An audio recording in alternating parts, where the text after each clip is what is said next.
La projection du documentaire Le grain et l'ivraie de Fernando Solanas, à laquelle nous avons assisté au mois d'avril avec Sylvie, nous ayant donné l'occasion de faire la connaissance de l'ingénieur agronome et anthropologue Jacques Kapla, nous en avons profité pour lui proposer une série d'interventions sur ma chaîne Marceline l'Aubergine afin de bien comprendre de quelle manière il serait possible, selon lui, de pratiquer une agriculture à la fois plus respectueuse de la nature et grâce à laquelle il serait possible de nourrir l'humanité. En fait, pour se poser toutes les questions qui concernent l'agriculture, les semences, la bio, etc., il faut d'abord commencer par comprendre qu'il n'y a pas une agriculture qui serait avec ou sans chimie, industrielle ou pas industrielle, mais il y a différents types d'agriculture possibles.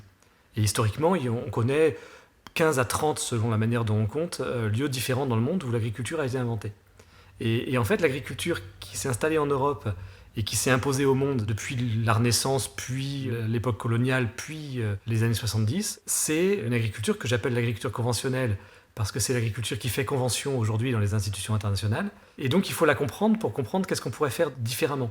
Et donc, pour comprendre ce qu'est l'agriculture conventionnelle, il faut d'abord voir qu'elle est basée sur ce qu'on appelle des cultures pures, c'est-à-dire que dans une parcelle, il y a une seule culture, dans un champ de blé, il n'y a que du blé. Ensuite, elle est basée sur une vision, ce qu'on appelle le réductionnisme scientifique, où tout peut être mis en équation simple. Ça, c'est très utile comme technique de recherche, mais ça ne représente pas le monde. Et l'erreur du réductionnisme scientifique, c'est qu'on croit que ça représente le monde.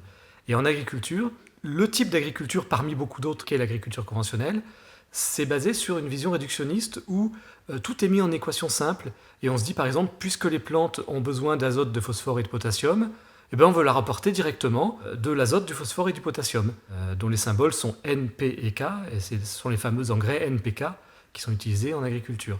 Au lieu de se dire, dans une démarche qui serait systémique, que les plantes sont en coévolution depuis des millions d'années avec le sol, et que c'est le sol, par sa vie complexe, qui va nourrir les plantes. Donc, dans cette démarche de l'agriculture conventionnelle, on oublie le sol, on pense juste à mettre en équation les éléments minéraux qu'on veut amener aux plantes. Et puis, une autre caractéristique de l'agriculture conventionnelle, c'est qu'elle est basée sur l'idée que les savants, les agronomes, ce qu'on appelait avant les physiocrates, ont la connaissance de l'agriculture et que les paysans n'ont que des savoir-faire, n'ont que des techniques. Et donc, les agronomes vont élaborer des modèles réductionnistes, vont dire aux paysans ce qu'ils doivent faire.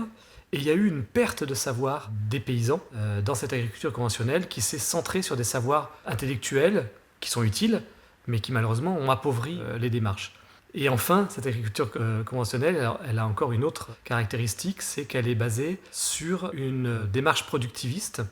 Alors ça, c'est un terme qui est utilisé beaucoup pour critiquer l'agriculture, alors que ça ne devrait pas être un gros mot. Au départ, le productivisme, ce n'était pas un gros mot.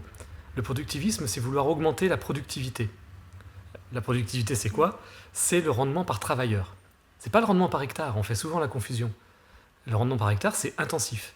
Mais le rendement par travailleur, c'est productif. Et l'agriculture, quasiment toutes les agricultures du monde ont été productivistes depuis qu'elles ont été inventées, parce que l'agriculture occupe énormément de main-d'œuvre. Là où la chasse, la cueillette, la pêche occupent quelques heures par jour pour se nourrir, donc il reste du temps pour faire plein d'autres choses, l'agriculture occupe toute la journée. Donc si on veut faire autre chose, si on veut avoir des artisans, il faut libérer des bras. Il faut augmenter la production par agriculteur pour que d'autres personnes puissent faire autre chose.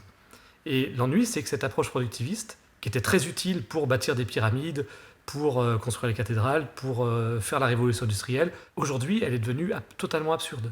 Dans un monde de chômage de masse, la démarche productiviste, c'est envoyer des gens à Pôle emploi. Ou envoyer des gens dans les favelas du Brésil ou dans les bidonvilles des pays africains. Et en fait, cette démarche, aujourd'hui, elle crée de la misère, et donc elle crée de la faim.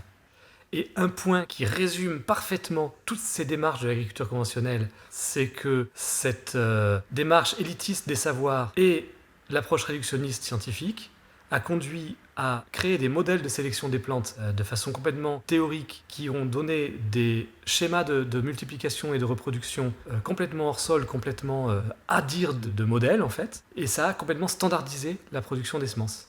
Et depuis la Seconde Guerre mondiale, on a des semences totalement standardisées, uniformisées, qui, pour être rentables, doivent être vendues en très grande quantité. Donc on a une concentration industrielle et une industrialisation de la production des semences.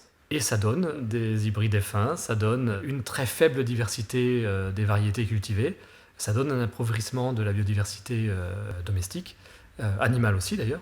Donc la sélection des plantes, c'est le pivot de cette démarche, parce que derrière, c'est un modèle de savant élitiste, c'est une standardisation, c'est une mécanisation, puisque le productivisme, ça a été la mécanisation, ce qui est très utile quand ça améliore les conditions de travail, ce qui est très néfaste quand ça crée du chômage, des parcelles de plus en plus grandes, et tout ça, ça marche très bien ensemble.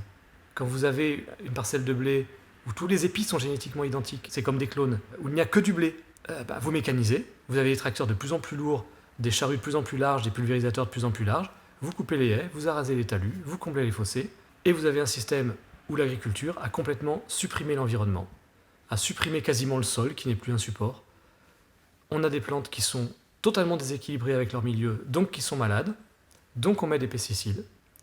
On a des plantes qui sont de toute façon pas adaptées au sol où on les met, donc on est obligé de mettre des engrais. Et ça donne le modèle conventionnel dans sa gloire, si j'ose dire, et dans tous ses défauts.